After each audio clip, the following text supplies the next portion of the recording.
Hello and welcome to Real Talk Come Follow Me. Happy February. That's right. Happy February, Scott. We're fully in 2021 now. We are. We're here. We can't go back now.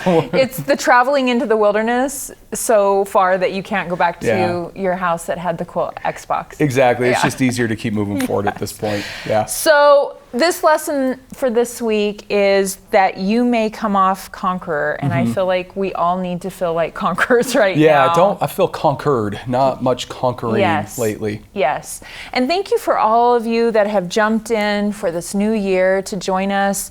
I've gotten texts with pictures of people journaling in the journal. And I just got a message from someone in Norway that says he goes on a walk with us every day. What? Which, I mean...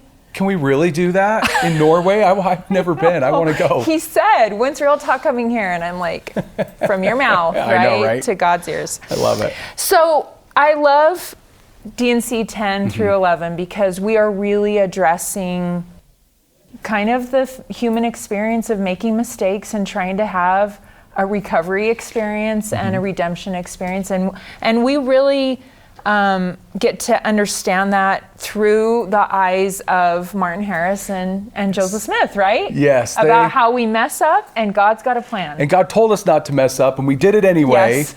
Which is very, I love how you said it's a very human experience to do that. Joseph Smith, at this point, when we pick up with D&C 10, he is being given permission to translate the Book of Mormon after the 116 pages fiasco, right? And I think it's interesting that in the summer of 1828, the Lord warns Joseph that there's alterations happening with the lost pages, and so he's kind of got to move forward, aka the Book of Lehi is being corrupted, and so he's like, stay away, hands off, let's move forward. Well, and that's what's interesting is because there's this second option, right? And sometimes we look at that as like it's a lesser plan, that the Book of Lehi would have more, and that might be true. But one of the things it says in D&C 1045 is that the plates of Nephi, there are many things engraven on the plates of Nephi which do throw greater views upon my gospel. And so something about the Book of Nephi that the Lord prepared 2,400 years in advance for this situation, the Lord says there's greater views in the Book of Nephi than there was in Lehi anyway, which I just find fascinating. I can't wait until we have them both side by side to compare.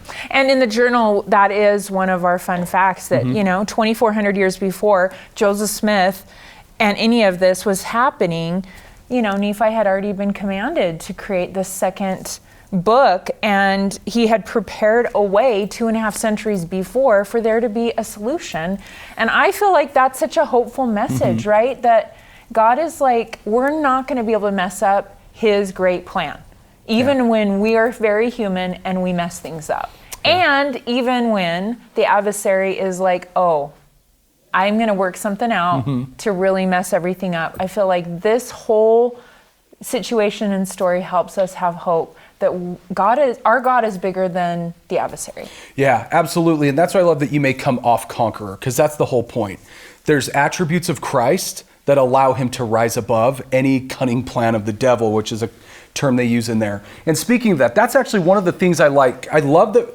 So we have sections 6 through 9, which we studied last week, which is the Lord mentoring Oliver Cowdery, like how to hear him, like how to receive revelation, and it's detailed, and it has all these really great principles on the Lord saying, Oliver, I want to connect with you through your gifts.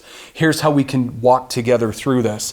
But then you get to section 10, and it is totally all about the devil.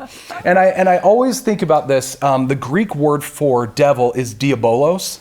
And diabolos, if you look it up, it means a slanderer, a false accuser, and someone who criticizes to hurt and condemn.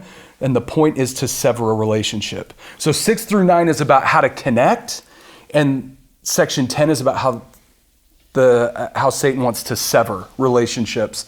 And so, and it's very obvious. I noticed one time when I was reading through here, the word destroy, destroyer, or destroyed is in that a lot. And so I actually did a little search in the Doctrine and Covenants. 21 times that word is used, a form of the word destroy.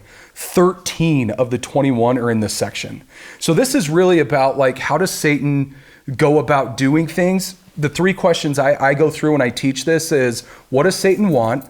How does he get what he wants? And then how do we conquer? And so what does he want? How does he get it? And then how do we conquer? Those are three questions. If you go through this section and just mark answers to those three questions, it'll be a productive study. And I remember as we talked about the first vision that we really let out with the idea of challenging the darkness that we're going to be presented with, and then moving through that so that we can find God in the mess that's happening before us. And I know a lot of people on social media responded that week that we had pulled that out of the story of the first vision, because it's hopeful for us as we understand that there's no weapon that's going to be able to destroy us, but that doesn't mean the weapon's not going to be formed and the weapon's going to be fired maybe at us. And so when we're like, wait, what's wrong? Why am I having so much opposition? Why do I feel like everything is so hard? It's not going to beat God, and if we're on God's side, we're fine. But it doesn't mean that we're not going to get, I think of Sam the Man on the Wall, right? Yes. Last year. You mean Sammy the Rock Star? I know. We called him different things. I know. That those arrows were flying by, and I'm sure he was just like, woo, woo, woo, and distracting. But, you know, if you recall the Nerf example. Yeah, that you shot me in the leg. Not nice. That's what's going to happen. And so I think it's super helpful to understand the characteristic of the adversary and not shy away from conversations around that, so that I love that your questions can facilitate that conversation. Well, and going back to the first vision, another connection point here is that when we got to be careful with what the first vision isn't. It wasn't everything for Joseph. He didn't learn everything there. He didn't gain everything there. It was more of an introduction into a path that he was called on if he chose. And God knew he was going to mess things up. I mean, he knew, he used Nephi. Nephi had probably some other things he could have been doing than making a copy, essentially. Well, not a copy, but making his own record of a record that already existed of similar events. And so he had Nephi doing all of that. And so anyway, God was aware of it. But the thing that I find fascinating is that's kind of how God worked with Nephi too. Because Nephi's like, I'm making this account. Right. And he says for a wise purpose, which means he went to God and said, why am I doing all of this? And God, it's a polite way of God saying, I'm not telling you.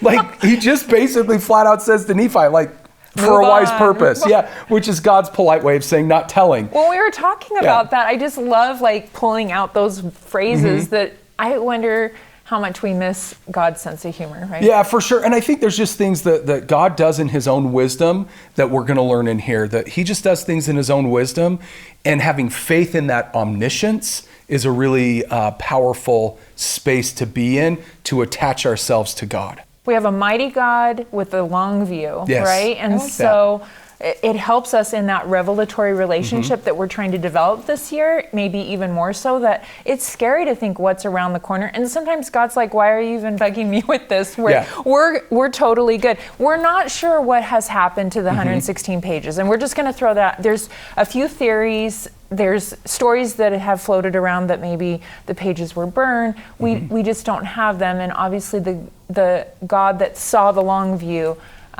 wanted everyone to kind of move forward. It's interesting to consider, but be careful, especially this year, don't you think, Scott, to not go down the rabbit holes and get caught in the weeds on certain aspects of church history. And I would, that's one of those, I remember you talked at the beginning of our first episodes in our first season about there's certain issues that are back burner issues. It's not that they're not important, but maybe you just let them kind of simmer on the back, and that might be one of them. Hopefully eventually we're going to know where they come from or what happened to them, but we've gone a long way in gospel historical scholarship, and just put that on the back burner and wait and see what happens. And I love that when I have something on the back burner, I've kind of made a deal with Heavenly Father.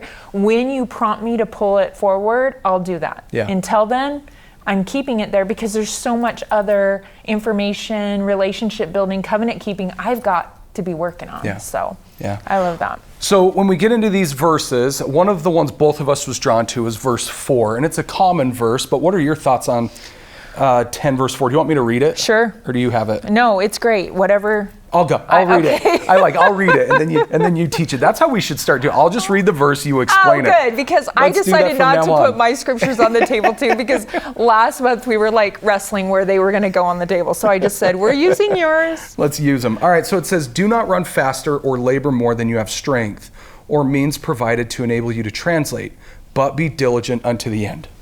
I appreciate this. I've been open about my own journey with chronic illness, specifically lupus, and I have really taken this verse to be a guide at times to check myself. Am I trying to hustle? Yeah. Am I trying to run faster than I actually have the strength? And there were days early on that I had the strength to do like one thing that day. And I'm used to like multitasking, check everything off the list. So I think that's one wise counsel. Elder Maxwell said this: the scriptural advice, do not run faster or labor more than you have strength, suggests paced progress.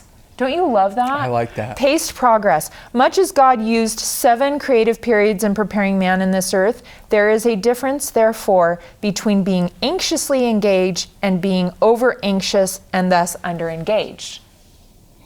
Over-anxious and thus under-engaged. Because think about when you hit burnout.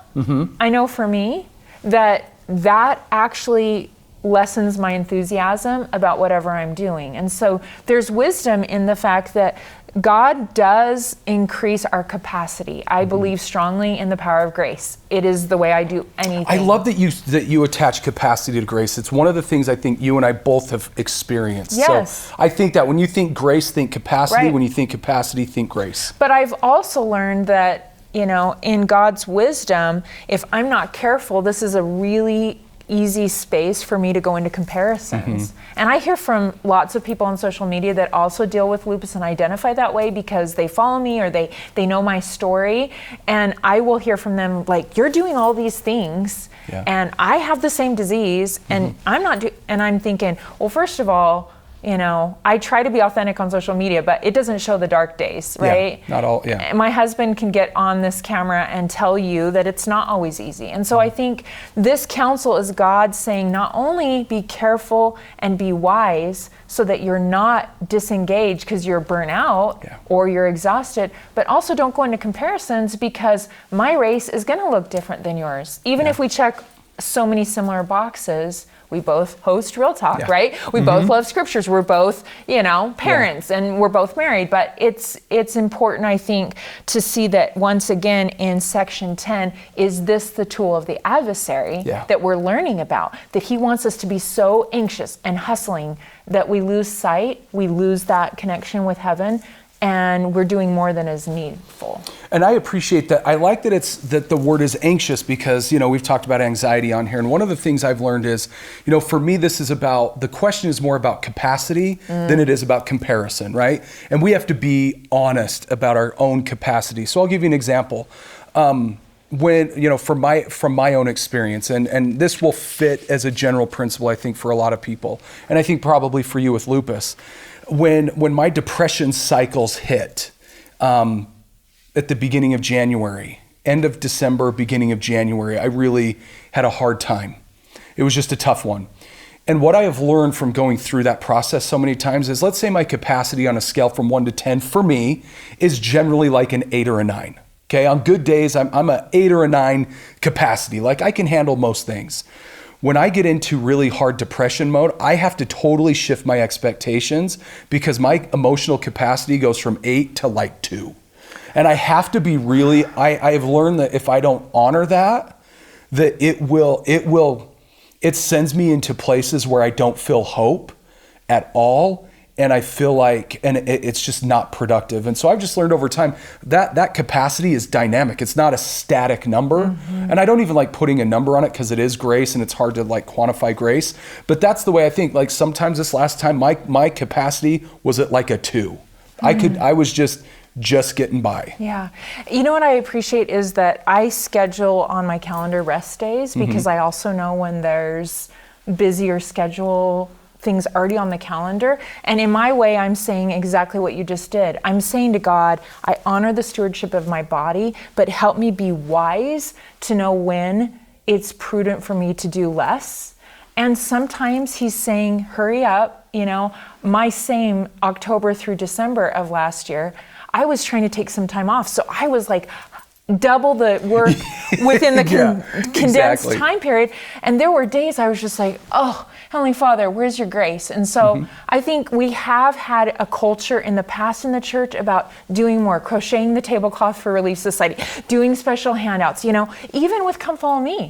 When they came to us and we talked about this show, we were like, we're not about doing more. We're trying to be smart in the heart. Yeah. Right? And not go beyond and study every verse and dissect everything. And that's not to take away from people that are super enthusiastic and want to do that. Well, but like you said, it's capacity, right? And they may have a greater capacity to do Come Follow Me. And that's great.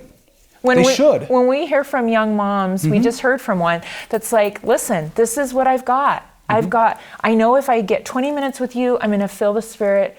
And what if she goes into comparisons and like, oh, my friends are like doing these huge posters and making a quilt to go with what Joseph Smith had in his cabin, or, all those things. So, well, and I think you said something just a minute ago that I really like, and I just want to highlight. I think it's really wise that we need part of this capacity discussion and grace discussion, not running faster than we have strength, is really centered in the core doctrine of honoring the stewardship of our bodies. I think that is something for me that I'll take away from this episode. Is that's a core doctrine that I can grab onto and say, if I honor the stewardship of my body, my capacity, and my mind, then that will help insulate me against the comparisons. And I'm going to say lupus was a teacher for that. I have a heart condition with it, and I did some pretty severe treatments for a lot of years. And as much as I don't enjoy it, I honor it because it became the tutor for the idea of this is a stewardship assignment, much like maybe the temple president over the temple that is caring for not just the new carpet that needs to go in, but also are there cracks out in the sidewalk, right? It's the full view of what we're given, and you have shared that exact principle with anxiety, and that and probably in this life it's not going to go away, but it's the teacher, right, in your life. D&C 10, verse 55 and 56 talks about how we need to not fear God. And I just want to throw this out. I don't want to spend a lot of time on it. But the idea of fearing God, if we don't understand the definition of that, it's going to feel like something that is scary that we have. And if you have earthly relationships with parents that haven't been great, you can read those verses specifically. But it is he who do not fear me, and feel like this is this angry, scary God. And fear here is really about a reverence to the relationship you have with him, and understanding that his role in your life is about love and mercy. It's not about a lightning bolt across the face. Well, and I think a good verse that kind of counteracts that is verse 52. This is an attribute of God, but it's also, he describes the Book of Mormon this way.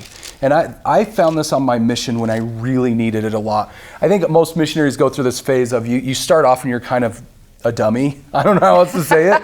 Like you go, every door you knock on, you're like, I don't know what you're... I have no idea. Light and knowledge here. They give you these ideas and you're like, I have no idea how to answer that question. And hopefully you have a good senior companion and a trainer. But then you start to learn a few things and how to answer questions. And then you kind of use those as a weapon. And it's not very useful, and you start realizing that. So I was in that phase, and I came across D&C 10, verse 52, and made a huge difference. Now, this is talking about the Book of Mormon, but the Book of Mormon is a reflection of Christ as well. And so it's an attribute of Christ, it's an attribute of the Book of Mormon, and it's one that I think is really useful. And it says, and now behold, according to their prayers, to their faith in their prayers, will I bring this part of my gospel to the knowledge of my people, meaning the Book of Mormon and the book of Nephi. Behold, I do not bring it to destroy that which they have received, but to build it up. And I thought, I've been using the Book of Mormon to destroy.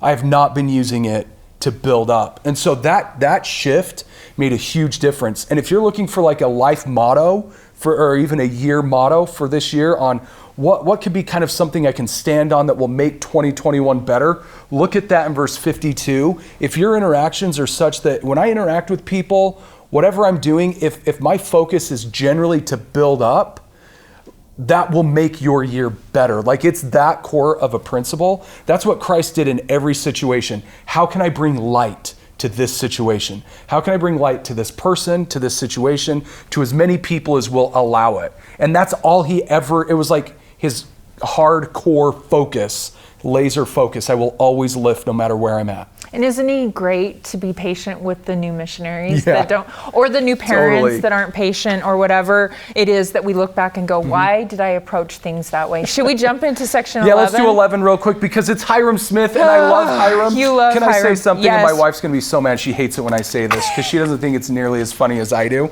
She's going to be mad at me and I don't care. So anyway. Even though she's offset, she can see us. Yeah, it's totally great. So I have this thought when I die, like eventually I'm going to run into Joseph Smith. Right. And I'm going to, it's going to be this thing with Joseph where I'm going to like give him a spirit hug or however, bro hug or whatever. And thanks, Joseph. And I do have some questions for Joseph. On Real Talk. Yeah, I do have. Season 2. I do have some questions for Joseph. I really do, some legitimate ones. But I think I have this in my mind. He's going to be like, man, thank you, blah, blah, blah. Then he's going to say, well, do you have any questions? Where's Hiram? My first question is going to be, where's Hiram? Like, I love Hiram so much. This section has been like a core section for me. And I'll just say real quick, maybe one of the main reasons is, so if you haven't done this yet, I would encourage you to do it. It's a quick invitation, but if you can find one scripture that describes how you generally feel the Spirit, I would highlight that, mark it, memorize it, write it on your mirror in your bathroom, whatever you can do, because when life inevitably pushes you out of the way and you can't you just feel like you're upside down, you can go back to this verse. So Hiram Smith feels the Spirit the same way I do. And that's one of the reasons I love him. You're bonded. We're bonded because God talks to us in a similar language. So, and it's easy to remember because it's D&C 11, 12, 13, 14. So 11, 12, 13, 14. I'm only going to read verse 13. Okay. Verily, verily, I say unto you, I will impart unto you of my Spirit. This is how you're going to fill my Spirit, Hiram, which shall, number 1, enlighten your mind, number 2, fill your soul with joy. That connection of an enlightened mind and a joyful soul is how I know without question I'm feeling the Spirit, and it seems to be one of the ways Hiram was. And so I just think me and Hiram have something in common. And I feel it on the set often, that light and joy, and I know, okay, we're in the zone. We're doing good. We're talking about what we need to. I think verse 19 is one of my favorites. Cleave unto me with all your heart, and as you go through that verse, be patient until you shall accomplish it. I generally am always a student of patience, and I think you've talked, right, and I love that Dieter Uchtdorf said in 2010 that patience means actively waiting and enduring. It's not just sitting there like, oh, okay, I don't need to show up. And so I was thinking about, as we've built a Come Follow Me show, right? And we watch that arena get filled with other podcasts, or my journey with infertility, or jobs, or there's so many examples in just 2020 where we were all being tutored in patience. And I think one of the things that I appreciate about Hiram is that he always, from what I sense of him and the scriptures say, is that he was very patient. He was willing to be humble and patient. What great qualities to be known for. Yeah, and just really, and just as a historical kind of cap on this section, so Hiram is told to wait. He wants to go out and preach, and the Lord says over and over, be patient, wait a little longer. You have an MTC experience that you and I need to go through. It's about a year. So in D&C 23, Doctrine and Covenants, section 23, verse 3, is the end. And that's where Hiram Smith is unleashed on the world until he's martyred with Joseph in 1844. And so this is in June. I think this is this is May of 1829. So in April of 1830, when the church is organized, that's when Hiram ends up being able to go out and take this preparation and put it into application. And that really helps me understand where we have seasons of preparation and seasons of where we're moving forward. And that's really where our invitation is how can waiting patiently on the Lord be useful? And if we're honest with ourselves, we can look back on life and recognize where the times where the Lord saw what we didn't see and he was right. And having to wait for something was actually far better for us than getting what we wanted in the moment. So how can waiting patiently on the Lord be useful? And can you think of a time where it felt like you were being held back, but it's exactly what you needed? And what a great conversation starter or journaling opportunity to consider, because you're right, it's the looking back. Sometimes you ask me this exact question, and I thought of infertility and waiting for my son, that if he had been born 1 year earlier, that would have changed who he knew, who his mission president was, who his friends were, who his teachers were. Now, obviously, I don't know any of the other versions of how it could have gone, but when I was living it, 1 year of infertility felt like 5,000 years.